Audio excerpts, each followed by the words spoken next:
चलिए, तो आज हम पढ़ने वाले हैं छत्तीसगढ़ स्टेट में कांकेर डिस्ट्रिक्ट के बारे में। ठीक है, तो कांकेर डिस्ट्रिक्ट के बारे में आपको आज डिटेल से हम पढ़ने को मिलेगा। पहले तो एक बात समझिएगा कि हम जब पढ़ेंगे कांकेर स्टेट के बारे में तो हम बात करेंगे कांकेर के उन 4 मुख्य बिंदुओं पर, जिसमें इसके ऐतिहासिक पृष्ठभूमि सबसे इंपॉर्टेंट होगी, याद रखिएगा। उसके बाद इसके भौगोलिक क्षेत्रफल, ठीक है, या भौगोलिक स्थिति क्या है इसके अंतर्गत, और साथ ही साथ हम बात करेंगे इसके आर्थिक क्षेत्र के बारे में। ठीक है, तो चलिए देखिएगा, इसके अंतर्गत सबसे पहले तो बात रखिएगा, इस बात को याद रखिएगा कि इसका नामकरण कैसे हुआ है।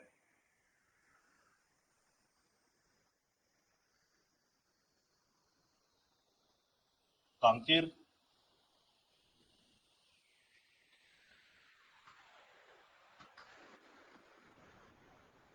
डिस्ट्रिक्ट के बारे में। ठीक है, तो कांकेर जिला याद रखिएगा, पहले तो नामकरण कैसे हुआ है इसका, जिसे कहते हैं हम लोग नेमिंग ऑफ कांकेर। ठीक है, तो इसको याद रखिएगा, नेमिंग ऑफ कांकेर या फिर नामकरण की जब हम बात करते हैं तो एक ऋषि हैं कंक ऋषि। ठीक है, तो याद रखिएगा एक कंक ऋषि है जिनके नाम पर कहा जाता है कि कांकेर जिले का नाम रखा गया है। ठीक है, तो कंक ऋषि एक ऋषि है, याद रखिएगा, जिनके कारण कहा जाता है कि इसका नाम क्या रखा गया है, कांकेर रखा गया है। ठीक है, साथ ही साथ याद रखिएगा इसे कांकेर के अलावा और क्या क्या किस नाम से जानते हैं, तो याद रखिएगा प्राचीन काल में या एंशिएंट टाइम में जो है इसे कांकर्ण्य, कांकरय जैसे शब्दों का प्रयोग किया गया था इस समय में, याद रखिएगा। ठीक है, यानी आपको क्या क्या नाम मिलेगा, तो ध्यान रखिएगा प्राचीन काल में कांकेर का नाम किस किस नाम से मिला है, आपका कांकर्ण्य और कांकरय। ठीक है, अब देखिए कांकेर जिला की स्थापना कब हुई है, यानी कांकेर जो जिला है ये स्थापित कब किया गया है, तो कांकेर जिला जो है इसकी स्थापना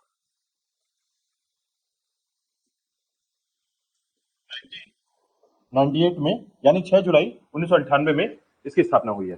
ठीक है, तो 6 जुलाई 1998 में जो है ये इसका फॉर्मेशन हुआ है या फिर अस्तित्व में आया है, याद रखिएगा। ठीक है, अब देखिए बात करते हैं कि कांकेर जिला के अंतर्गत आप क्या क्या पढ़ेंगे या क्या क्या इसमें जानना होगा आपको, तो याद रखिएगा इसके अंतर्गत ऐतिहासिक पृष्ठभूमि, प्रशासन,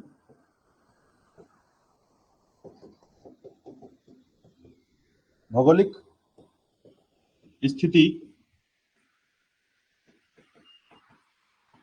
सामाजिक और आर्थिक स्थिति और पर्यटन के बारे में। ठीक है, तो याद रखिएगा सामान्य तौर पर कंक ऋषि के नाम पर कांकेर जिला बना। ठीक है, और याद रखिएगा कि प्राचीन काल में इसे कांकर्ण या कांकरय के नाम से भी जाना गया है। इसकी स्थापना 6 जुलाई को किया गया है, 1998 में हुआ है, 1998 को। ठीक है, चलिए बात करते हैं इसके ऐतिहासिक पृष्ठभूमि के बारे में। देखिएगा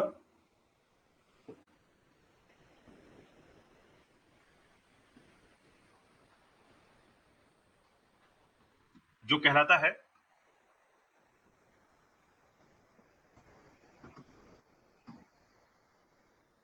हिस्टोरिकल बैकग्राउंड। ठीक है, अब देखिए इसके इतिहास को समझने की जरूरत है, तो सबसे पहले याद रखिएगा अगर प्राचीन काल की बात करें, एंशिएंट टाइम की बात करें, तो याद रखिएगा प्राचीन काल में ये जो कांकेर क्षेत्र था, कहा यह जाता है कि ये कौशल या दक्षिण कौशल का हिस्सा हुआ करता था।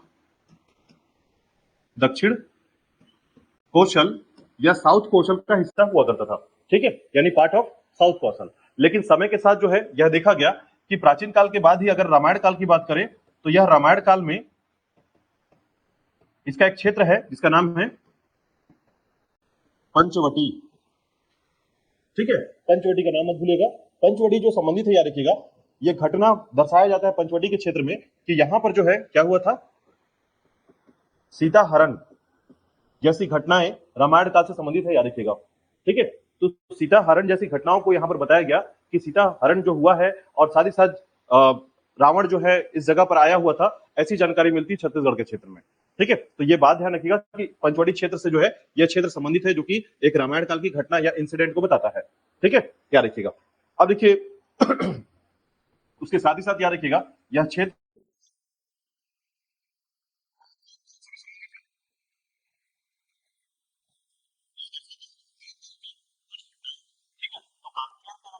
रखिएगा, यह दर्शाया जाता है कि महाभारत काल भी इससे जुड़ा हुआ था, यानी महाभारत काल का समय भी कांकेर के क्षेत्र से जुड़ा हुआ है। ठीक है, तो कुछ ऐसी घटनाएं हैं, चाहे वो महासमुंद हो, चाहे फिर वो रायपुर हो। ठीक है, तो अधिकांश क्षेत्र हमारा खासकर मध्य छत्तीसगढ़ और मध्य छत्तीसगढ़ के आसपास के क्षेत्र में यह दर्शाया जाता है कि यह जो है रामायण काल और महाभारत काल से संबंधित है, ये ध्यान रखिएगा। ठीक है, इसके बाद देखिए, अगर हम बात करें इसके प्राचीन काल के बाद, तो एक बात ध्यान रखिएगा, यह क्षेत्र जो है मध्यकाल में या मिडवल हिस्ट्री में याद रखिएगा, या मिडवल टाइम पर जो है आप ये याद रख सकते हैं कि यहां पर जो है अलग अलग राजाओं का क्या रहा है, शासन रहा है। इसी में आपको याद होगा कंदरा वंश के राजा, ठीक है, कंदरा वंश के राजा नाम है धर्मदेव। इसने अपनी राजधानी बनाई थी, याद रखिएगा, राजधानी या कैपिटल जो बनाया था वो बनाया था किसको, गड़िया पहाड़ को। ठीक है, तो गड़िया पहाड़ के संबंध में ये कहा जाता है कि यह जो है धर्मदेव, शासक जो था धर्मदेव, कंदरा वंश का राजा था और उसका राजधानी था गड़िया पहाड़, जो कि कांकेर हुआ करता था।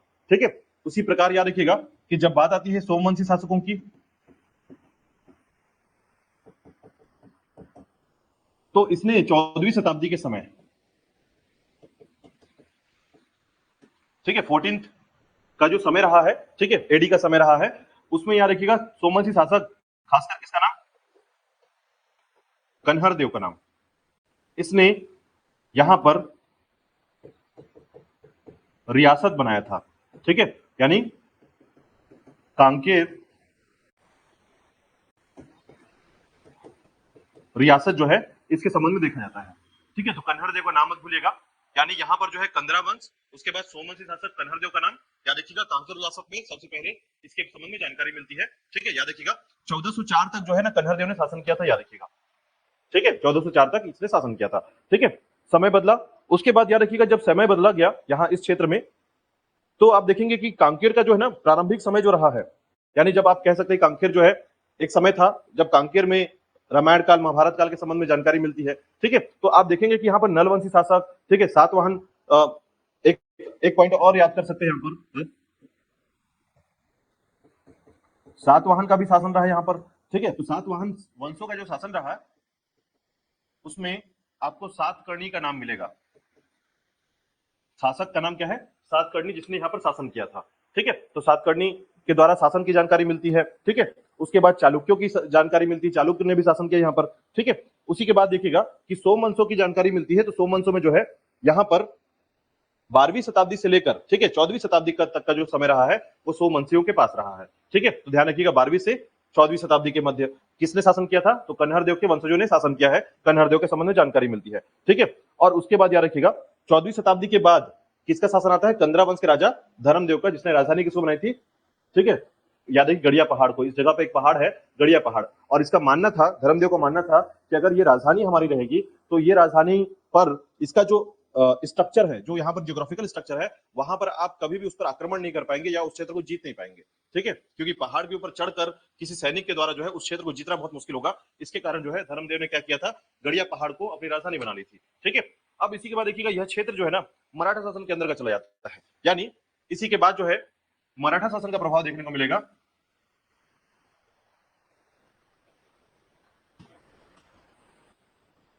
कांकेर के क्षेत्र में मराठा शासन का प्रभाव। ठीक है, तो जैसे ही मराठा शासन की बात करेंगे याद रखिएगा, तो इस क्षेत्र में जैसे ही, ठीक है, देखिए प्रारंभिक समय किसका शासन था, याद रखिएगा प्रारंभिक समय में जो है महाभारत काल, रामायण काल, ये सब देखने को मिल रहा है। ठीक है, लेकिन उसके बाद जो है यहाँ पर आपके सोमवंशी शासकों का शासन रहा। ठीक है, और सोमवंशी शासकों के समय यहां पर याद रखिएगा कि यहां पर कलचुरियों ने भी आक्रमण किया था। ठीक है, कांकेर के क्षेत्र में कलचुरियों ने, ठीक है, तो एक बात और याद रखिएगा, कलचुरियों के द्वारा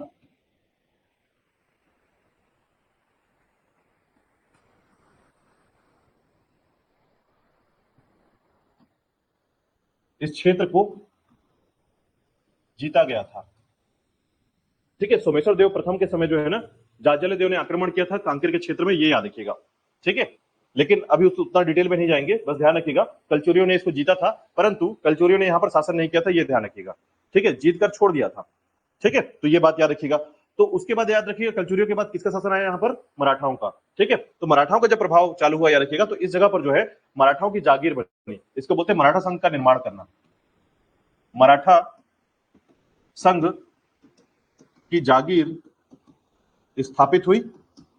ठीक है, तो इस समय में जो है ना यहाँ पर मराठा, जैसे ही कलचुरियों का समत होता है, इनका पतन होता है कलचुरियों का, तो मराठा का प्रभाव यहाँ पर प्रारंभ हो जाता है। ठीक है, और यहाँ पर क्या किया जाता है, मराठा संघ की जागीर जो है स्थापित कर जाती है कांकेर के क्षेत्र में।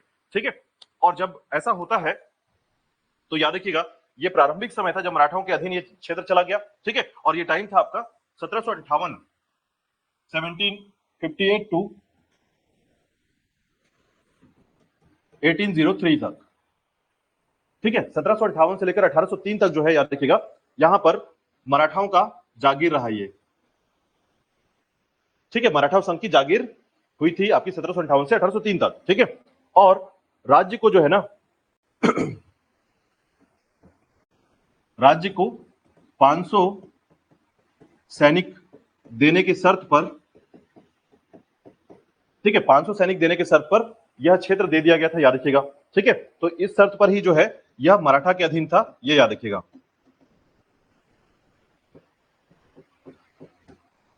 ठीक है, राज्य में 500 सैनिक देने की शर्त पर जो है यह मराठा के अधीन रहा कांकेर का क्षेत्र आपका। ठीक है, और उसके बाद याद रखिएगा जैसे ही भूपदेव 1809 में 1809 में भूपदेव का शासन आता है, 1809 में किसका शासन आता है, भूपदेव का शासन आता है, तो उसके राज्य को जो है ना यहां से हटा दिया गया, मतलब यहां इसका शासन जैसे ही आता है इसका राज्य छीन लिया जाता है। ठीक है, राज्य छीन लिया गया, भूपदेव के शासन के समय जो है राज्य को छीन लिया गया इसके समय में। और इसके बाद याद रखिएगा जैसे ही इसका राज्य छीना गया, ठीक है, तो मराठाओं का भी क्या हुआ, मराठाओं का वर्चस्व तो ज्यादा रहा, लेकिन जब अंग्रेज आ गए तो इसको वापस इसका राज्य मिल गया भूपदेव को। ठीक है, तो ये याद रखिएगा कि 500 रुपए की वार्षिक शर्त पर जो है फिर से अंग्रेजों के शासन के समय जो है ये राज्य इसको कांकेर वाले क्षेत्र को जो है रियासत को भूपदेव को वापस दे दिया गया। ठीक है, 500 रुपए की वार्षिक कर पर राज्य वापस किया गया। हालांकि ये डिटेल जो है ना आप इतिहास से पढ़ेंगे, लेकिन फिर भी बेसिक थोड़ी बात को यहाँ पर शामिल करेंगे। ठीक है, 1758 से 1803 तक जो है ये मराठा संघ का जागीर रहा और 500 सैनिक देने के सर पर जो है मराठा के अधीन इसको रखा गया था। ठीक है, अधीन रखा गया था, ध्यान रखिएगा।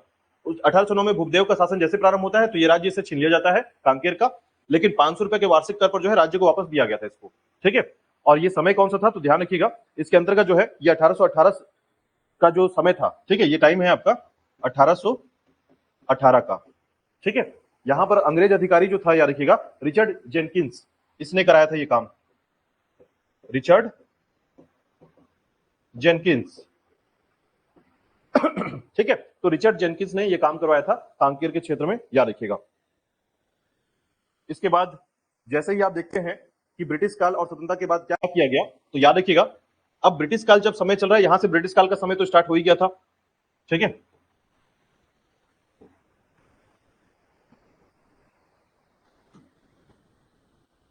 ब्रिटिश पीरियड में आप ऐसा कह सकते हैं कि कांकेर का जो क्षेत्र था, ठीक है, ब्रिटिश पीरियड में यह जो क्षेत्र था वो 1823 के बाद 1823 में इसका कर माफ कर दिया गया। ठीक है, जो कांकेर रियासत में जो 500 रुपए का वार्षिक कर लगाया गया था उसको माफ कर दिया गया। ठीक है, और माफ करने के बाद जो है छत्तीसगढ़ में यह राज्य एजेंसी का, कांकेर रियासत राज्य एजेंसी का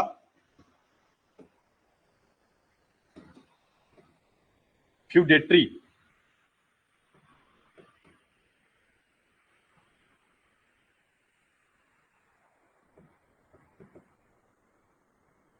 बन गया। ठीक है, तो ये याद रखिएगा, मतलब एक तरीके से छत्तीसगढ़ राज्य जो है ना अब ये संलग्न हो गया, छत्तीसगढ़ में शामिल हो गया। फ्यूडेटरी का मतलब होता है संलग्न होना, ऐसे कोई क्षेत्र से वो शामिल हो जाना। ठीक है, तो कांकेर रियासत राज्य एजेंसी का क्या बन गया, फ्यूडेटरी बन गया। ठीक है, तो फ्यूडेटरी का सीधा सा मतलब होता है ये राज्य का हिस्सा बन जाना। ठीक है, कब बना है, 1823 में। ठीक है, इसके बाद याद रखिएगा यहां पर जो है 1901 में जब जनगणना होती है तो यहां पर 1,03,000 के आसपास क्या होता है, जनसंख्या होती है यहाँ की 1901 में। ठीक है, सर्वाधिक जनजाति जो है निवास था ये कौन सी जनजाति? गोंड जनजाति का बाहुल्य क्षेत्र था आपका कांकेर। ठीक है, यानी 1901 में जब यहाँ पर जनगणना होती है तो उस आबादी के आधार पर देखा जाता है कि यहाँ पर, ठीक है, लगभग 1,03,556 लोग जो है निवास कर रहे थे और इसमें अधिकांश लोग कौन थे? गोंड जनजाति के थे। ठीक है, अब यहाँ पर जो है ना अंतिम, हालांकि देखिए यहाँ जितने भी राजा आए हैं ना उनको महाराजा धीराज की उपाधि दी जाती थी, महाराजा धीराज। ठीक है, अंग्रेजों के हाथ में था ये, अंग्रेज ये दे सकते थे, याद रखिएगा उपाधि जो देते थे कौन देता था? अंग्रेज देते थे। ठीक है, तो यहाँ के राजाओं को क्या दिया गया था? महाराजा धीराज। जैसे आप एमसीबी की जो रियासत है, या देखिएगा चांग बखार, वहां के राजाओं को भैया कहा जाता था, भैया की उपाधि। ठीक है, तो वहां कोई राजा आएगा तो उसको क्या बोलेंगे? भैया। लेकिन यहाँ के राजाओं को क्या बोला जाता था? महाराजा धीराज। ठीक है, तो अंतिम जो राजा थे, या देखिएगा अंतिम शासक रियासत के भानु प्रताप देव। ठीक है, अंतिम शासक जो थे, याद रखिएगा, जिसे कहा जाता है भानु प्रताप देव का नाम। ठीक है, इन्होंने जो है अंतिम रूप से जो है विलय पत्र में क्या किया? हस्ताक्षर किया और अपना रियासत समाप्त किया था। ठीक है, तो याद रखिए कांकेर रियासत के बारे में इसका छोटा सा इतिहास आपको याद रखना है। ठीक है,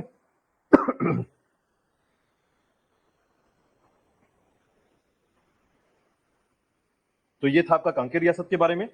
अब देखिए कांकेर रियासत को अच्छे से थोड़ा पढ़िएगा तो बहुत सारी बातें इससे निकल कर आएंगी। ठीक है, जिसमें मेनली क्या है, यहां से ब्रिटिश काल वाले टॉपिक को थोड़ा सा ज्यादा याद रखिएगा। जैसे कांकेर रियासत जो है अंग्रेजों के राज्य में या फिर प्रांत में कब शामिल किया गया? 1823 में किया गया। और यहाँ पर जो है ना जब प्यूडेटरी बनाया गया था उसका कर माफ कर दिया गया था। ठीक है, उसके बाद जो है 1901 में जनजाति के बारे में जब जानकारी मिलती है तो अधिकांश लोग यहाँ पर रहते थे कौन? गोंड जनजाति के लोग। ठीक है, तो यहाँ पर शासक भी क्या हुआ करते थे?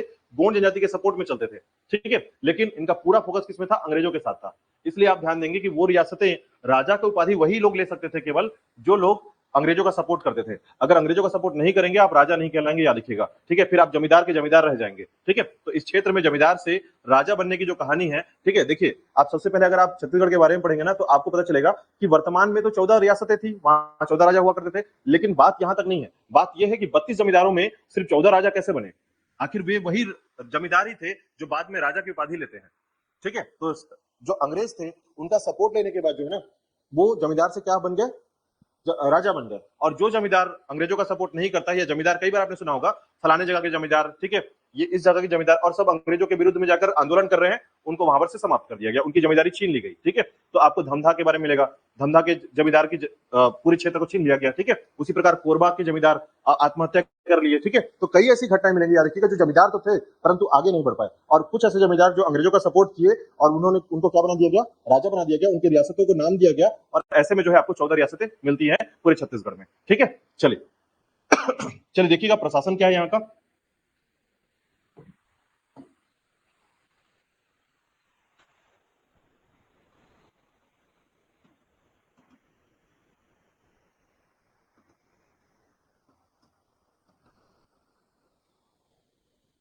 देखिएगा यहाँ पर जनसंख्या की बात करें तो याद रखिएगा सामान्य तौर पर यहाँ की जनसंख्या जो है ये बहुत ज्यादा नहीं थी। ठीक है, यानी आप ये कह सकते हैं कि यहाँ पर लगभग 7 से 8 लाख की जनसंख्या या पॉपुलेशन देखने को मिलती है। ठीक है, तो यहाँ का पॉपुलेशन या जनसंख्या क्या है? 7 से 8 लाख की जनसंख्या है। ठीक है, लेकिन एक बात और ध्यान रखिएगा कि अगर आप इसको देखेंगे ना, जैसे कांकेर की स्थापना कब हुई है? 1998 को हुई है। ठीक है, तो अगर कभी आपसे क्वेश्चन पूछता है कि बस्तर संभाग में सबसे पहला, ठीक है, बस्तर के बाद कोई जिला बना है तो कौन सा बना है? ठीक है, कांकेर। याद रखिएगा, देखिए इसका जो सीक्वेंस है उसको थोड़ा सा आप क्या याद कर सकते हैं? बस्तर रियासत था पहले, ठीक है, बस्तर रियासत था, कांकेर रियासत और बस्तर रियासत को मिला करके आपका बस्तर जिला बनाया गया 1948 को। इसके बाद जो है 2 जिले बने इससे, एक बना आपका कांकेर 1998 में और दूसरा बना आपका दंतेवाड़ा 1998 में। ठीक है, लेकिन साथ ही साथ आपको यहां पर एक बात और ध्यान रखना है कि उसके बाद जो है ना दंतेवाड़ा से जो है आपके 2 जिले बने। ठीक है, कौन कौन से जिले? तो एक बना आपका बीजापुर, बना आपका 2007 में। ठीक है, और एक बना आपका सुकमा 2012 में, ये दंतेवाड़ा से बना हुआ है। लेकिन बस्तर से देखेंगे तो बस्तर से यहां पर आपको दिखेगा कि बस्तर से जो है आपका 2007 में एक जिला बना जो है आपका नारायणपुर, ठीक है, 2007 में बना था ये। और वही याद रखिएगा कोंडागांव बना 2012 में। तो ये सीक्वेंस थोड़ा सा याद कर लीजिएगा इस तरीके से कि आपको याद रहे। तो कांकेर जो है ना, बस्तर से सबसे पहला जिला जो बना था, बस्तर से अलग होकर वो क्या बना था, कांकेर बना था, ये याद रखिएगा, ठीक है। चलिए अब देखिए इसी में जो है ना एक बात ध्यान रखिएगा कि कांकेर का नाम परिवर्तन हुआ, कांकेर का नाम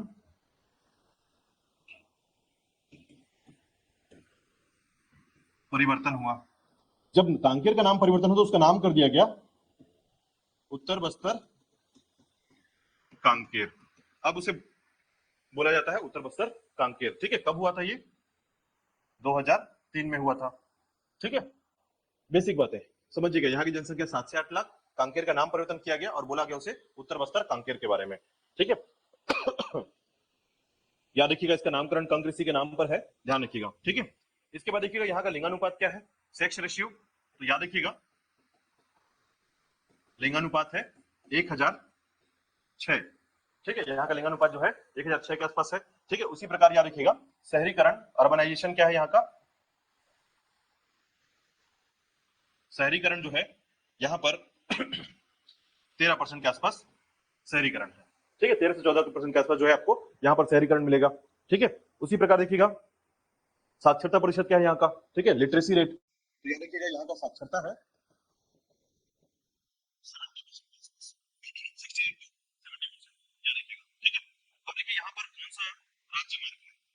68, नेशनल हाईवे। तो याद रखिएगा यहाँ का जो नेशनल हाईवे, राष्ट्रीय राज्य मार्ग है, नेशनल हाईवे, वो है आपका NH30, ठीक है, NH30। तो याद रखिएगा यहाँ का राष्ट्रीय राजमार्ग है NH30, ठीक है। अब देखिए यहाँ पर जो है बाकी जो मुख्य बिंदु है उन पर देखेंगे तो याद रखिएगा इसके अंतर्गत तहसीलों की संख्या, ठीक है, तहसील,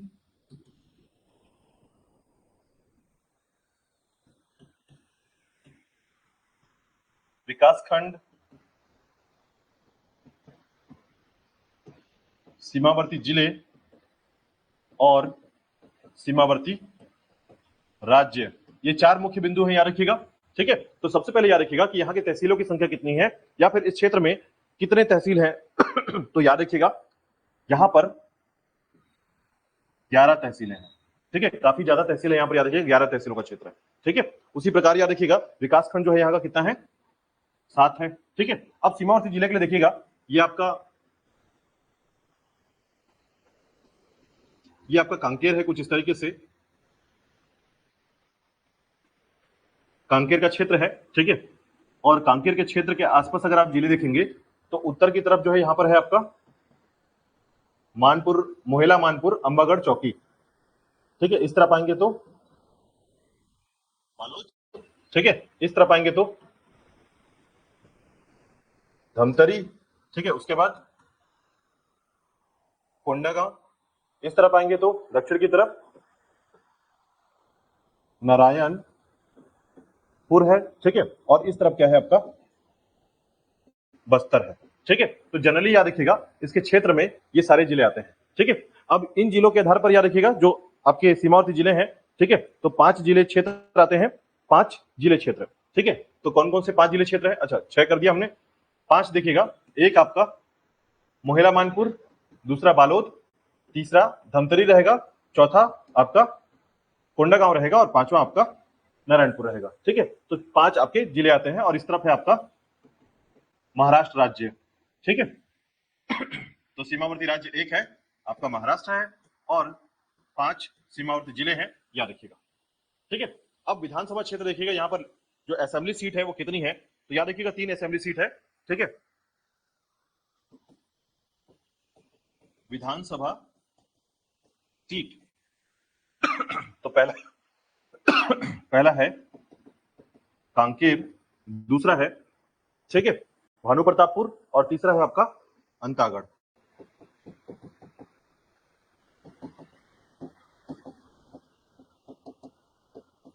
ठीक है। भानु प्रतापपुर याद रखिएगा। तो कांकेर, अंतागढ़ और भानु प्रतापपुर जो है यहाँ का याद रखिएगा विधानसभा सीट है, ठीक है। वही लोकसभा सीट की बात करें तो एक है कौन सा, कांकेर। ठीक है,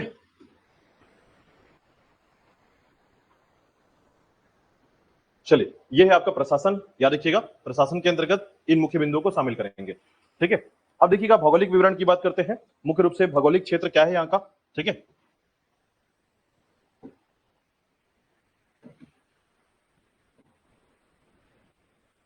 भौगोलिक स्थिति, जियोग्राफिकल स्टेटस।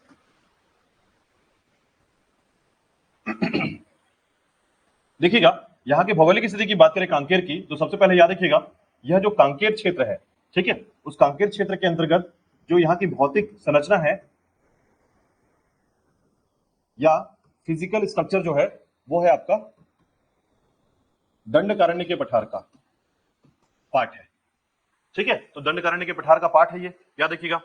इसी के साथ याद रखिएगा कि यहां पर अगर आप बाकी जिलों के हिसाब से देखेंगे, ठीक है, तो मुख्य रूप से याद रखिएगा यहाँ का जो अंतागढ़ है और चरामा क्षेत्र है, ठीक है, अंतागढ़ और चरामा क्षेत्र जो है इसको बस नोट करके याद कर लीजिएगा।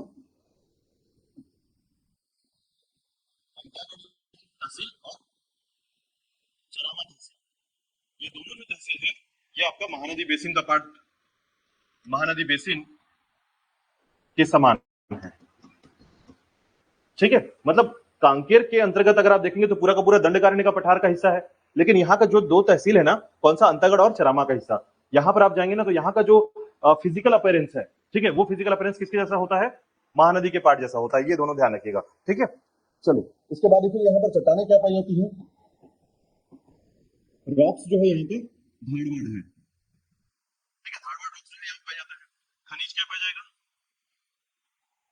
तो याद रखिएगा यहाँ पर पाया जाता है लौह अयस्क, ठीक है, आयरन और गोल्ड, सोना। ठीक है, याद रखिएगा लौह अयस्क और, ठीक है, तो लौह अयस्क जो है कुछ क्षेत्रों का नाम याद कर सकते हैं आप, जैसे आपका रावघाट क्षेत्र हो गया, इसका यहाँ पर सोंदेई क्षेत्र हो गया, है ना। तो ऐसे क्षेत्र याद रखिएगा जहां पर लोहा प्राप्त होता है, यहाँ पर रावघाट क्षेत्र में। ठीक है, उसी प्रकार याद रखिएगा यहाँ पर सोना प्राप्त होता है सोंदेई क्षेत्र में। ठीक है, इसके अलावा अगर आप देखेंगे तो वर्तमान में आपको पता होगा कि भिलाई स्टील प्लांट को लोहा कहां से जाता है, ठीक है, तो यहीं से रावघाट से जाता है, रावघाट की पहाड़ी से भिलाई स्टील प्लांट को लोहा मिलता है, यहां पर याद रखिएगा 2014 के बाद से। ठीक है, उसी प्रकार देखिएगा आपका आरी डोंगरी का जो क्षेत्र है, ठीक है, तो यहां पर भी आपको आरी डोंगरी क्षेत्र मिलेगा और आरी डोंगरी में भी क्या मिलता है, लोहा मिलता है। ठीक है, याद रखिएगा। चलिए इसके बाद देखिएगा नेक्स्ट है आपका ठीक है, भौगोलिक क्षेत्र में यहां पर मिट्टी कौन सी पाई जाती है, सॉइल लाल रेतीली मिट्टी। ठीक है, रेड सैंडी सॉइल, याद रखिएगा। तो लाल रेतीली मिट्टी जो मिलती है इसमें जो फसल होता है मोटे अनाज का। ठीक है, तो याद रखिएगा मोटे अनाज जो है यहाँ पर होते हैं, कोदो कुटकी होता है, और साथ ही साथ आप कह सकते हैं कि जो मोटे अनाज है मक्का ज्वार बाजरा उस प्रकार की खेती यहाँ पर ज्यादा होती है। ठीक है, अब देखिएगा इसके अलावा जो है यहाँ पर नदी कौन सी है, तो नदी के तौर पर याद रखिएगा आप यहाँ पर याद रख सकते हैं कि यहाँ की मुख्य नदी है दूध नदी। ठीक है, तो ये जो दूध नदी है इसका उद्गम,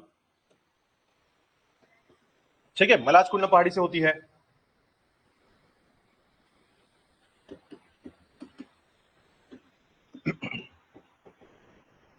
ठीक है, और याद रखिएगा यहां पर एक वाटरफॉल बनाती है ये, और उसका नाम भी क्या है,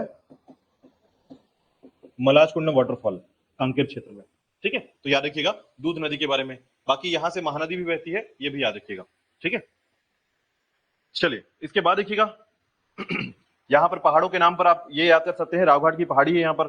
ठीक है, गड़िया पहाड़ है, याद रखिएगा गड़िया पहाड़ भी यहाँ पर है, जो कि एक समय में धर्मदेव की क्या थी, राजधानी हुआ करती थी। ठीक है, उसको हम पर्यटन में पढ़ेंगे, याद रखिएगा।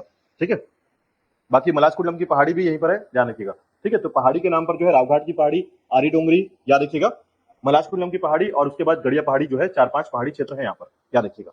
चलिए इसके बाद देखिएगा भौगोलिक स्थिति के बाद जो है हम बात करते हैं सामाजिक और आर्थिक स्थिति में।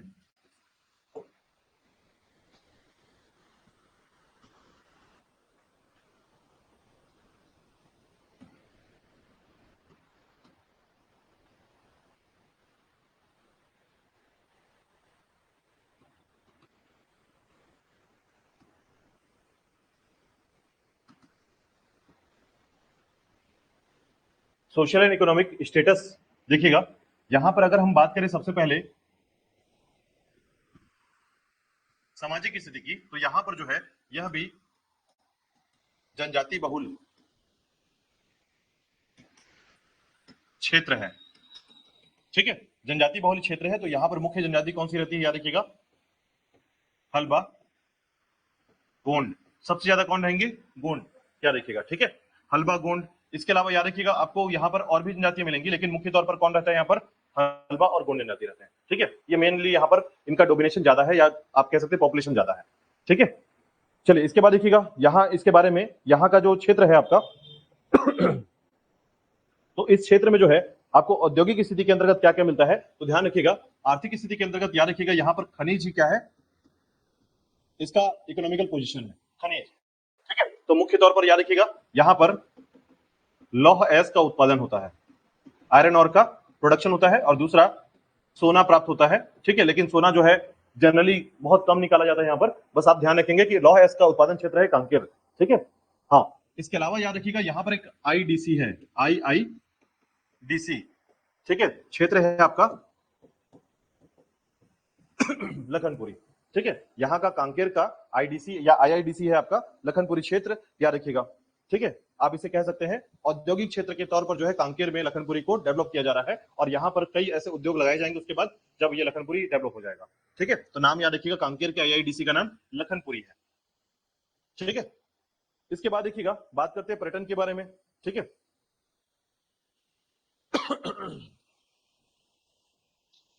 देखिए पर्यटन की बात करते हैं तो पर्यटन क्षेत्र में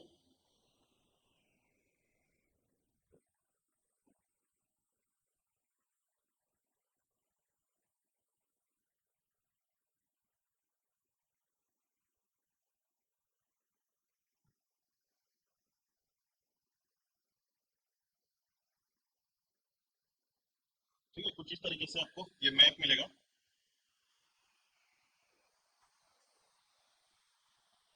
ये कांकेर का मैप है, याद रखिएगा। ऐसे लगेगा आपको कि कोई जानवर है ना, मैप के आधार पर थोड़ा सा आप इसको याद कर सकते हैं। ठीक है, हालांकि थोड़ा सा इसमें थोड़ी हमने कुछ ज्यादा फिनिशिंग दे दी है, इसमें एकदम कटाव छटाव ज्यादा है। ठीक है, तो अगर आप इसको देखेंगे ध्यान से तो थोड़ा सा हमने बहुत ज्यादा फिनिशिंग कर दिया, बस आप इसको ध्यान रखिएगा। इस तरीके से आपको देखने को मिलेगा। ठीक है, तो अब देखिएगा इसके अंतर्गत याद रखिएगा कि सबसे पहले तो याद रखिए कांकेर कहां पर है, तो ये वाला जो क्षेत्र है आपका ये कांकेर का है, मुख्यालय कांकेर। ठीक है, अब देखिएगा इसके आसपास कौन कौन से जिले हैं, तो याद रखिएगा ये जो क्षेत्र है आपका मोहेला, मानपुर, अंबागढ़, चौकी। ठीक है, इस तरफ आएंगे तो ये है आपका बालोद का क्षेत्र। ये वाला जो हिस्सा है ये है आपका धमतरी।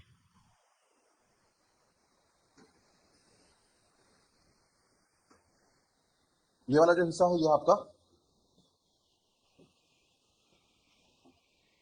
कोंडागांव। ठीक है, और नीचे का पूरा हिस्सा कहलाता है आपका नारायणपुर का हिस्सा। ठीक है, तो ये इस तरीके से याद रखिएगा कि ये जो जिला है आपका, इसके अंतर्गत 5 जिले जो है आते हैं इस क्षेत्र में।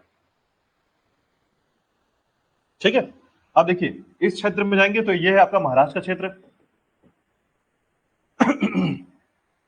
तो सबसे पहले रूट याद कर लीजिएगा, आपका NH30 कहां से कहां तक जाता है, तो याद रखिएगा धमतरी, ये जो धमतरी का क्षेत्र है यहां से ये रूट आता है कांकेर के पास, और कांकेर से चला जाता है कहां पर, कोंडागांव। ठीक है, इसके पास यही रूट है, याद रखिएगा मेन रूट। लेकिन 2 रूट और भी होते हैं जो SH5 और SH14 होता है। ठीक है, तो SH5 और SH14 के अंतर्गत याद रखिएगा SH5 जो है ना आपका बालोद का क्षेत्र का है, और ये कुछ इस तरीके से नारायणपुर की तरफ जाता है, और SH14 जो है इस तरीके से आकर इससे मिल जाता है, याद रखिएगा। ठीक है, SH5 और SH14। ठीक है, बाकी नारायणपुर की तरफ SH5 आगे चला जाता है, और यहां से कोंडागांव से होते हुए आपका NH30 जाता है, याद रखिएगा। ठीक है, अब देखिएगा कुछ यहाँ पर हम लोग बात करेंगे 11 कौन कौन से तहसील है, पहले तो ये ध्यान रखिएगा। स्क्रीन पर ना पूरे 11 तहसील का कोई मतलब है नहीं, बस आप ये ध्यान रखिए कि 11 तहसील कौन कौन से है। कम से कम 7 तहसीलों को ज्यादा फोकस करेंगे यहाँ पर, क्योंकि नए तहसीलों का आधार जो है ना वहां पर कोई इंपॉर्टेंस है नहीं इसमें। ठीक है, तो आपको याद रखना है कौन कौन सी तहसील है। तो देखिए इसके अंतर्गत आता है आपका तहसीलों में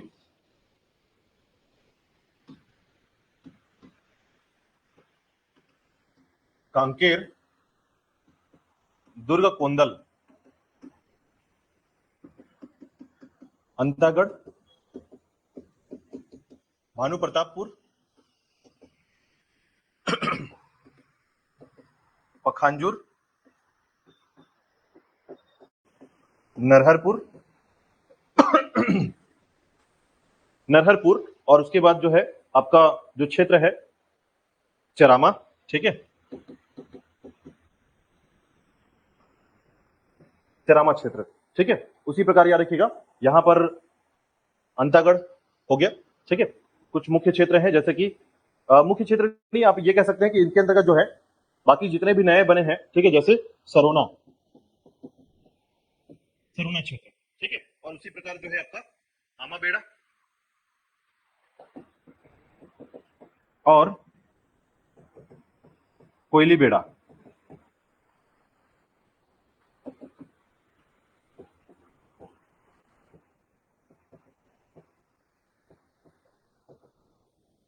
और एक याद रखिएगा जो है आपका बांदे, ठीक है, बांदे। ये सभी 11 तहसील हैं आपके कांकेर क्षेत्र के, ठीक है। इसमें सबसे ज्यादा जो है आपको ध्यान रखना है कि जो मेन तहसील है, खासकर ऊपर के 8, ठीक है, या 7 आप कह सकते हैं, 7 ही सबसे ज्यादा पुराने और इंपॉर्टेंट तहसील है इस क्षेत्र में, कांकेर क्षेत्र के, ठीक है। चलिए देखिएगा कौन सा तहसील कहां पर है। तो देखिएगा जब सबसे पहले धमतरी से आप एंटर करेंगे कांकेर की तरफ, तो ये जो सबसे पहला जो क्षेत्र पड़ता है आपका, ये है आपका नरहरपुर, नरहरपुर क्षेत्र। और फिर यहां से ये जो सड़क आती है, इस सड़क में है आपका चरामा, ठीक है, चरामा क्षेत्र। तो ये कांकेर के पास से 2 तहसील पड़ते हैं, याद रखिएगा, चरामा और नरहरपुर का क्षेत्र, ठीक है। और इसी प्रकार देखिएगा आप यहां से जो है होते हुए बाहर निकल जाते हैं, ठीक है। तो जैसे ही आप इस रूट में बाहर निकलेंगे तो यहीं पर वो क्षेत्र है जिसे कहा जाता है गड़िया पहाड़,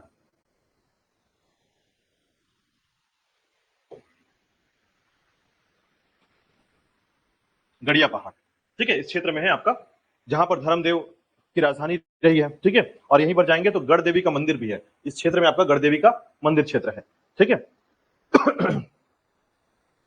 चलिए आगे देखिएगा SH5 में देखिएगा, तो SH5 में जैसे ही आप आएंगे इस क्षेत्र में, ये है आपका भानु प्रतापपुर,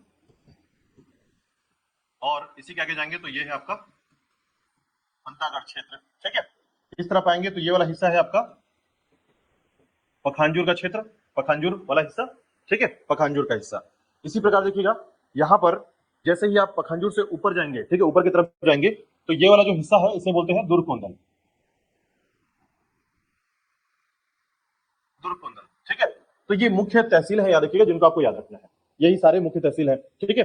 अब देखिए यहाँ पर मुख्य रूप से याद रखिएगा ये सारे जो तहसील है उसमें कौन कौन से पहाड़ और कौन कौन से क्षेत्र हैं। तो सबसे पहले तो याद रखिएगा जो आपने पंचवटी सुना है वो एक्चुअल में कहां पर है, ठीक है। तो देखिएगा नरहरपुर के पास जो है ना, यहीं पर वो हिस्सा है जिसको पंचवटी के नाम से जाना जाता है।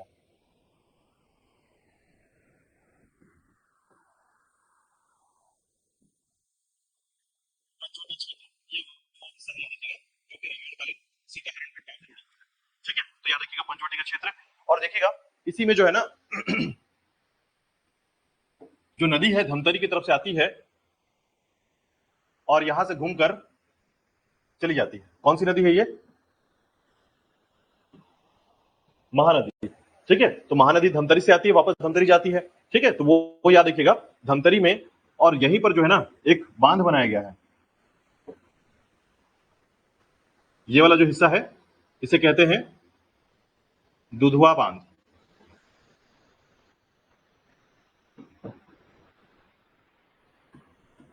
दुधवा बांध बनाया गया है, महानदी के ऊपर बनाया गया है, धमतरी के आपके कांकेर के क्षेत्र में आता है, ठीक है। और यहीं पर आपको पता होगा यहाँ पर जो है आपकी मलाज कुंडलम की पहाड़ी है, ठीक है। अंतागढ़ के पास जो है आपकी यहाँ पर है मलाज कुंडलम की पहाड़ी,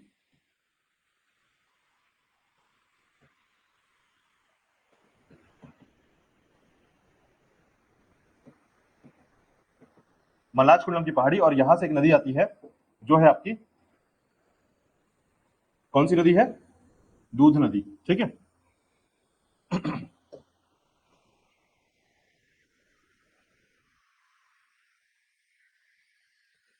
नदी याद रखिएगा, और यहीं पर वाटरफॉल भी बनाता है आपको मलाज कुंडलम जलप्रपात, ठीक है। चलिए पर्यटन के बारे में बात करते हैं। देखिए कौन कौन से पर्यटन क्षेत्र है यहाँ पर, मुख्य रूप से याद रखिएगा पर्यटन के नाम पर आपको 3-4 बातें यहाँ पर ध्यान रखना है। ठीक है, तो देखिए पर्यटन के नाम पर आपको याद रखना है इस क्षेत्र में, पहला गड़िया पहाड़।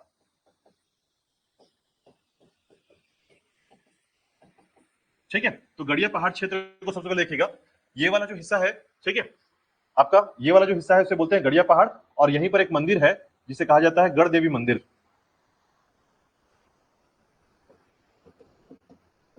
गढ़ देवी मंदिर एक एक करके थोड़ा सा पढ़ते हैं। देखिएगा पहले नंबर पर याद रखिएगा गड़िया पहाड़ से जो है ना अभी तक लगातार पीएससी में कई बार क्वेश्चन पूछा गया है, तो ध्यान रखिएगा गड़िया पहाड़ कांकेर के क्षेत्र में ये राजधानी रही है, कैपिटल रहा है किसका, धर्मदेव शासक का। कौन सा शासक था ये, कंदरा वंश का शासक था। याद रखिएगा इसने गड़िया पहाड़ को क्या बनाया था, अपनी राजधानी बनाई थी। ठीक है, तो अगर आप यहां पर जाएंगे ना तो ये पहाड़ जो है काफी ऊंचाई पर स्थित है। याद रखिएगा इसे जो है ना किला डोंगरी भी कहते हैं, इसका अन्य नाम क्या है, किला डोंगरी। इसके आसपास जो है ना दो तालाबें हैं। ठीक है, इसके पास जाएंगे आप तो इसके पास दो तालाब है, याद रखिएगा उस तालाब को कहा जाता है सोनई और रुपई। सोनई और रुपई, ये दोनों नाम आपको याद रखना पड़ेगा कि सोनई और रुपई जो है ना राजा की दो पुत्रियां हैं।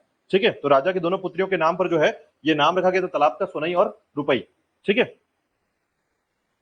यहां पर जो है महोत्सव या फेस्टिवल मनाया जाता है जिसका नाम है गड़िया महोत्सव। सितंबर से लेकर अक्टूबर के बीच में ये महोत्सव मनाया जाता है। ठीक है, तो गड़िया पहाड़ के संबंध में इतना याद रखिएगा। अब देखिए यहां पर जो है ना जैसे ही आप उस पहाड़ के पास, जैसे ये देखिए मान लेते हैं ये पहाड़ है ऐसा, तो पहाड़ के पास ना इस तरीके से यहीं पर एक गुफा भी है, इस क्षेत्र में अंदर जाने के लिए एक रास्ता है। ऐसा कहा जाता है कि धर्मदेव या फिर जो शासक यहाँ जो थे इन्होंने बहुत प्लानिंग के साथ इस पहाड़ को चुना था। ठीक है, ताकि अगर यहाँ से किसी प्रकार की घटना घट जाए तो उस गुफा के अंदर से जाया जा सकेगा। आज आप देखेंगे तो कई बार यूट्यूब में कुछ ऐसे लोग हैं जो गड़िया पहाड़ जाकर इस गुफा के बारे में बताते हैं कि गुफा भी वर्तमान में बंद है, लेकिन कुछ दूरी तक इसमें जाया जा सकता है जो कि पहाड़ों के अंदर से धंसा हुआ मार्ग कहलाता है। ठीक है, तो इस गुफा को कहते हैं चूरी पगार। चूरी पगार गुफा या केव। ठीक है, चूरी पगार केव इसके अंतर्गत, याद रखिएगा।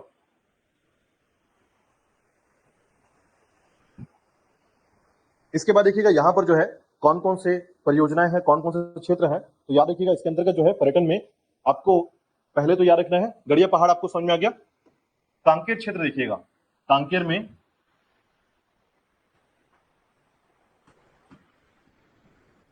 कांकेर जिले में कांकेर क्षेत्र। ठीक है, तो कंकड़ या कंकड़ाए या कांकराए जैसे शब्द का प्रयोग किया था कांकेर क्षेत्र के लिए, याद रखिएगा। ठीक है, कंक ऋषि के नाम पर जो है ये जगह बना, लेकिन याद रखिएगा कंक ऋषि जो है ना यहाँ पर बाद में आए थे। ठीक है, पहले कहाँ रहते थे वो, सियावा पर्वत में। अगर आप ध्यान देंगे सॉरी, तो देखिए धमतरी है सियावा पर्वत का क्षेत्र और ये कांकेर क्षेत्र है। ठीक है, तो हम बात कर रहे हैं इसी क्षेत्र की, याद रखिएगा कांकेर क्षेत्र के बारे में। ठीक है, तो कांकेर क्षेत्र जो है यहाँ पर दो चीजें हैं, याद रखिएगा। पहला एक मंदिर है जिसे कहा जाता है कंकालीन देवी मंदिर, और दूसरा मंदिर है सिंहवासनी मंदिर। ठीक है, कंकालीन देवी मंदिर और सिंहवासनी मंदिर जो है ये मुख्य क्षेत्र है। याद रखिएगा कांकेर में जब ये मंदिरों का निर्माण हो रहा था तो राजा पद्मदेव के द्वारा इसका निर्माण कराया गया था। निर्माण राजा पद्मदेव के द्वारा जो है इसका निर्माण कराया गया था, आपके दोनों मंदिरों का, कंकालीन देवी भी और आपका याद रखिएगा सिंहवासनी देवी। ठीक है, मंदिर का, तो याद रखिएगा कांकेर जो क्षेत्र है यहाँ पर राजा पद्मदेव का समय जो है इन दोनों मंदिरों का निर्माण कराया गया। और साथ ही साथ याद रखिएगा यहाँ पर संयुक्त रूप से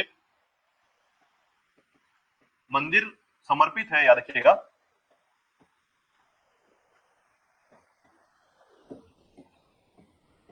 दुर्गा और काली देवी के लिए। ठीक है, दुर्गा और काली देवी के लिए समर्पित मंदिर है, याद रखिएगा। ठीक है, संयुक्त रूप से। ठीक है, क्योंकि ऐसी मूर्ति कांकेर के अलावा एकमात्र कोलकाता क्षेत्र में मिलती है। ऐसी मूर्ति जो है कांकेर के अलावा सिर्फ कहां मिलती है, याद रखिए कोलकाता क्षेत्र में। कोलकाता का जो क्षेत्र है ना इसे बोलते हैं काली घाटी का क्षेत्र। ठीक है, तो काली घाटी क्षेत्र में केवल ये मिलता है, याद रखिएगा। यानी कांकेर के अलावा ये मूर्ति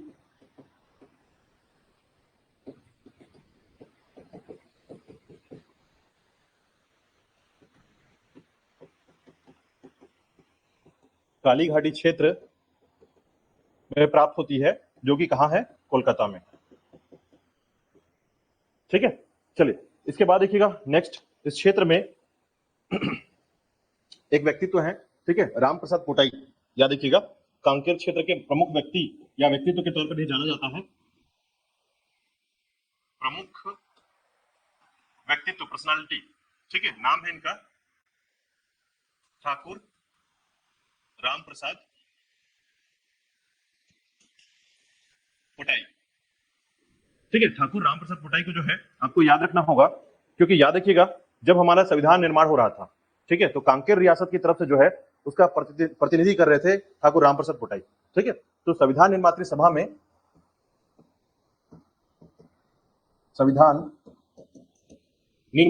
में कांकेर रियासत के रिप्रेजेंटेटिव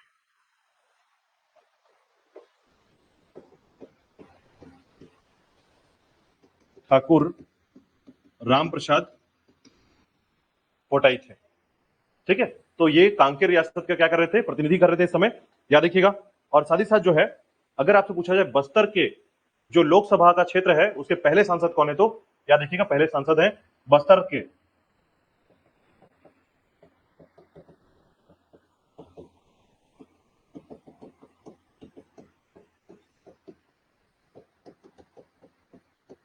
ठीक है, बस्तर लोकसभा के पहले सांसद, याद रखिएगा, या प्रथम लोकसभा सांसद आप कह सकते हैं।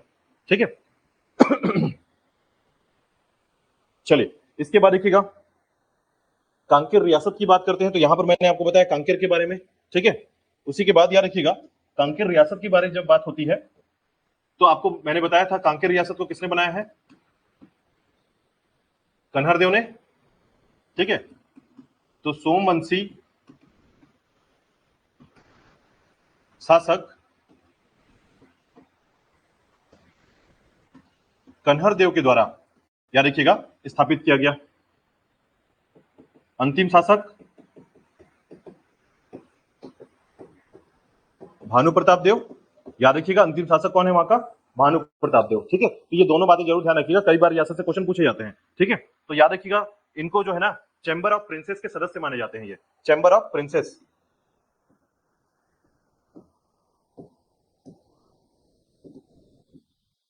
चैम्बर ऑफ प्रिंसेस के सदस्य हैं, याद रखिएगा। तो आप कह सकते हैं मेंबर ऑफ चैम्बर, ठीक है, ऑफ प्रिंसेस। ठीक है, याद रखिएगा ये मेंबर थे इसके चैम्बर ऑफ प्रिंसेस के। ठीक है,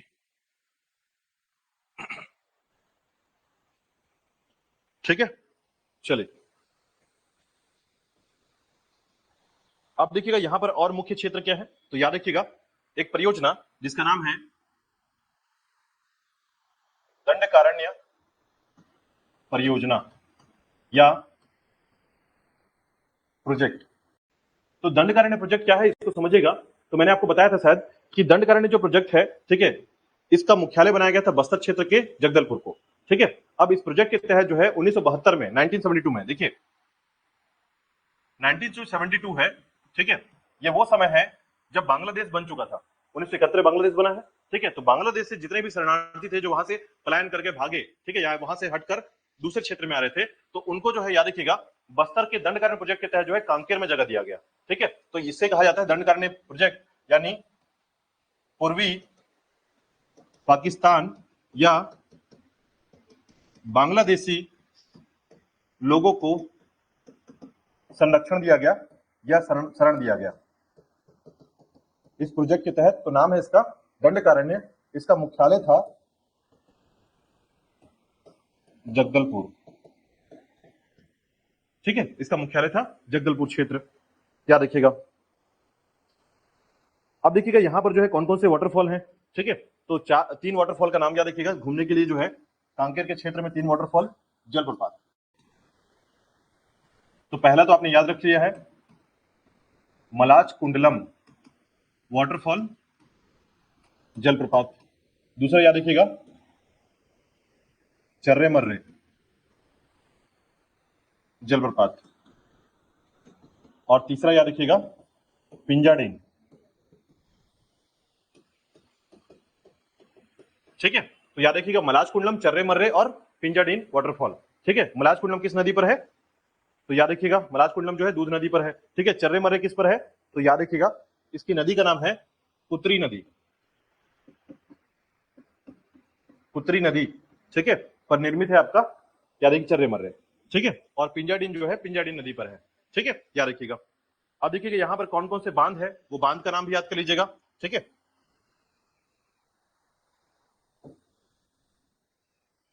बांध या परियोजना, ठीक है, तो याद रखिएगा मयाना, दूसरा याद रखिएगा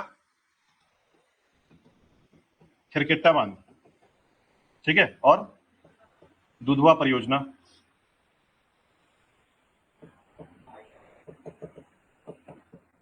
ठीक है। मयाना बांध, खिरकिट्टा बांध और दुधवा परियोजना, ठीक है। इसमें दुधवा को याद रखिएगा, दुधवा परियोजना जो है ना 1962 में बनाया गया था।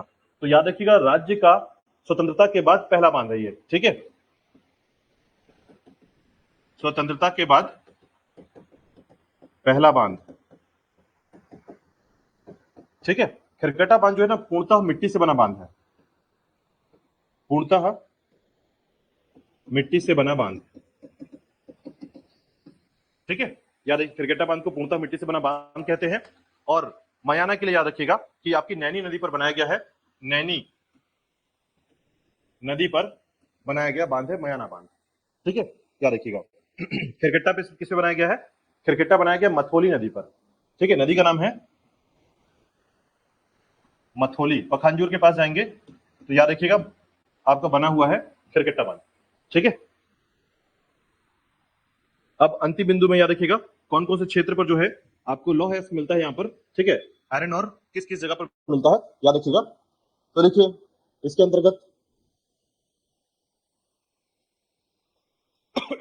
तो 4-5 जगहों का नाम याद रखिएगा। जैसे आपका नाम आता है जहां पर लौह अयस्क मिलते हैं, ठीक है, देखिएगा लौह अयस्क वाले जो क्षेत्र है उनको मैं हाईलाइट कर रहा हूं, बस ध्यान रखिएगा, ठीक है। तो आपका एक है आपका राव घाट की पहाड़ी,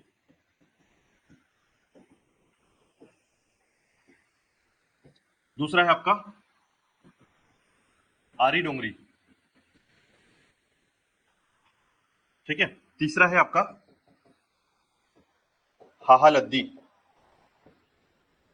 चौथा है आपका चार गांव, ठीक है, पांचवा है आपका मेटा बोदली,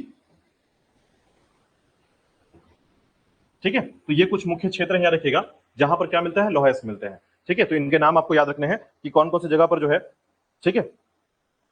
इसके अलावा जो है आपको चरामा में, आपका ये जो चरामा है यहां पर भी क्या मिलेगा, लौह अयस्क मिलता है, ध्यान रखिएगा चरामा क्षेत्र में, ठीक है। अब सोना कहां कहां मिलता है याद रखिएगा। तो एक नाम मैंने आपको बताया था सोना के लिए, तोंदेई सोना प्राप्ति क्षेत्र है, दूसरा है आपका मिचगांव, ठीक है। तो दो क्षेत्र है याद रखिएगा सोने के लिए, एक आपका सोंदई है और दूसरा मिचगांव है जहां पर सोना प्राप्त होता है, ठीक है, दोनों याद रखिएगा। और उसी प्रकार याद रखिएगा कि देखिए ये धमतरी का क्षेत्र है, ये कोंडागांव का क्षेत्र है और ये आपका कांकेर है। तो अगर आप यहां पर ध्यान देंगे ना तो ये वो क्षेत्र है जहां नदी को उल्टा फोर्स किया जाता है, केसकाल घाटी का क्षेत्र, ठीक है। तो केसकाल घाटी जो है ना या केसकाल जो पूरा पहाड़ी है उसका कुछ हिस्सा कांकेर में आता है, अधिकांश हिस्सा कोंडागांव में आता है और कुछ हिस्सा आपके धमतरी क्षेत्र में आता है, ठीक है। तो ऐसे में जो इस क्षेत्र का जो केसकाल घाटी है यहाँ पर बॉक्साइट का उत्पादन होता है जो कि कांकेर के क्षेत्र में पड़ता है। तो ये भी ध्यान रखिएगा कि बॉक्साइट का जो उत्पादन है आपके केसकाल घाटी में, केसकाल घाटी के अंतर्गत याद रखिएगा बॉक्साइट का प्रोडक्शन होता है, ठीक है। तो ये था आपका कांकेर के बारे में एक कंप्लीट नॉलेज, ठीक है। अब देखिएगा इसके अंतर्गत जो है जब भी कभी आपसे क्वेश्चन पूछा जाता है तो हमेशा याद रखिएगा इसके अंतर्गत पूछा गया जो क्वेश्चन होता है वो सेल चित्र के बारे में होता है, ठीक है। सेल चित्र यानी rock shelter, printed rock shelter. तो उसको थोड़ा सा अंतिम बिंदु पे आप याद रख सकते हैं कि यहां पर कौन कौन से प्रिंटेड रॉक शेल्टर है, ठीक है, क्षेत्र, इसे बोलते हैं सेल चित्र। बेसिकली सेल चित्र क्या होता है, तो देखिए प्राचीन काल में जो है ना कई ऐसे यहां पर पत्थर प्राप्त हुए हैं या फिर स्टोन प्राप्त हुए हैं जिसमें प्रिंटेड यानी चित्रकला जो है वो दर्शाई गई है, ठीक है। तो प्राचीन काल के कुछ ऐसे पुरातात्विक साक्ष्य में कुछ चीजों को याद रखिएगा, ठीक है। तो याद रखिएगा पहला है गारा गौड़ी, ठीक है, गारा गौड़ी, याद रखिएगा। उसी प्रकार है आपका उड़कुड़ा, उड़कुड़ा, ठीक है, खैरखेड़ा, पुलगांव, पुलगांव, ठीक है, और अंतिम याद रखिएगा गोटी टोला। ये सभी क्षेत्र क्या आते हैं? शैल चित्र के अंतर्गत आते हैं, ठीक है, तो याद रखिएगा। ठीक है, अब जैसे गारा गौड़ी में जाएंगे, याद रखिएगा, तो यहां पर जो पत्थर प्राप्त हुए हैं ना, उसमें शीतला माता के चित्र अंकन है, ठीक है, शीतला माता के चित्र अंकन कहां मिलेगा? गारा गौड़ी में मिलेगा, याद रखिएगा, ठीक है। तो यहां पर आप जाएंगे ना, तो अभी क्या हो रहा है, सारे पत्थर के जो चित्र हैं वो धुंधले हो रहे हैं, ठीक है। तो गारा गौड़ी किससे नाम याद रख सकते हैं कि शीतला माता के चित्र जो है यहाँ पर पत्थरों में अंकन मिलते हैं, ठीक है। उसी प्रकार उड़कुरा कहां पर है, तो याद रखिएगा ये जो है ना चरामा के पास है, चरामा क्षेत्र। तो यहाँ पर जो है ना मेगालिथिक जो पीरियड है, मेगालिथिक यानी कि आप कह सकते हैं महापाषाण काल, ठीक है, मेगालिथिक पीरियड। तो यहीं पर जो है आपकी जो शैल चित्र मिले हैं, जैसे कि जोगी बाबा का चित्र मिलना, ठीक है। तो मेगालिथिक पीरियड में जो है जोगी बाबा का चित्र का अंकन उड़कुड़ा क्षेत्र मिला है, ठीक है। उसी प्रकार खैरखेड़ा के पास जाएंगे ना, तो याद रखिएगा यहां पर मानव और पशु के शैल चित्र मिले हैं। खैरखेड़ा, मानव और पशु के चित्र, ठीक है। और पुलगांव जाएंगे, याद रखिएगा, तो यहां पर ये पहाड़ी है, इसमें पशुओं का अंकन हुआ है, चित्र में क्या मिलेंगे? केवल पशु, पशु, ठीक है। और गोटी टोला जाएंगे, याद रखिएगा, तो यहां पर जो है ना शैलाश्रय जो है ना, रॉक सेल्टर में क्या किया गया है, याद रखिएगा, शिकार करता हुआ मानव का चित्र मिला है, ठीक है। तो ये सभी क्षेत्र क्या है? शैल चित्र है, याद रखिएगा। बाकी अन्य स्थल भी कई हैं, याद रखिएगा, इस क्षेत्र में आपको कई ऐसे अन्य स्थल मिलेंगे, ठीक है। जैसे आप एक जैन मंदिर याद रखिएगा, ठीक है। एक क्षेत्र और याद रख लीजिएगा, इस क्षेत्र में अन्य पर्यटन स्थल के तौर पर अन्य पर्यटन, तो एक नाम याद रखिएगा आपका जिनालय, ठीक है, जिनालय क्षेत्र। तो आप याद रखिएगा ये जिनालय क्षेत्र जो है ना कांकेर में है, और कांकेर शहर के अंतर्गत जो है ना एक सुंदर सा मंदिर है, याद रखिएगा, जैन मंदिर कांकेर में, किसका? सुब्रत स्वामी जैन मंदिर, ठीक है। इसी प्रकार याद रखिएगा गढ़बासला, यहां पर याद रखिएगा चैत्रई महोत्सव मनाया जाता है, चैत्री महोत्सव, ठीक है।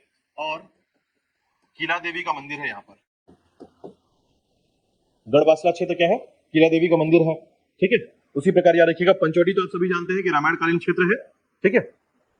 उसी प्रकार याद रखिएगा कि आपका मुड़पार, मुड़पार, और एक नाम याद रखिएगा गाड़ा डमरू।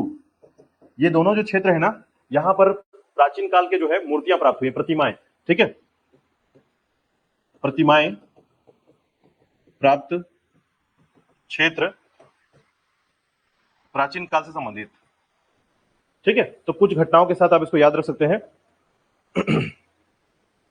अभी जो है ना यहाँ पर एक जगह को डेवलप किया गया है जिसका नाम है परसू टोला, ठीक है। परसू टोला में जाएंगे ना तो आपको बोटिंग करने के लिए मिलेगा, ठीक है, जैसे हम लोग सेतरंगा जाते हैं, है ना, तो उसी प्रकार याद रखिएगा यहाँ पर परसू टोला को डेवलप किया गया है, और वो जो है जगह जो है सर्फिंग करने के लिए, बोटिंग करने के लिए, जो है घूमने के लिए एक पर्यटन के तौर पर जाना जाता है कांकेर क्षेत्र में। तो नाम याद रख लीजिएगा परसू टोला,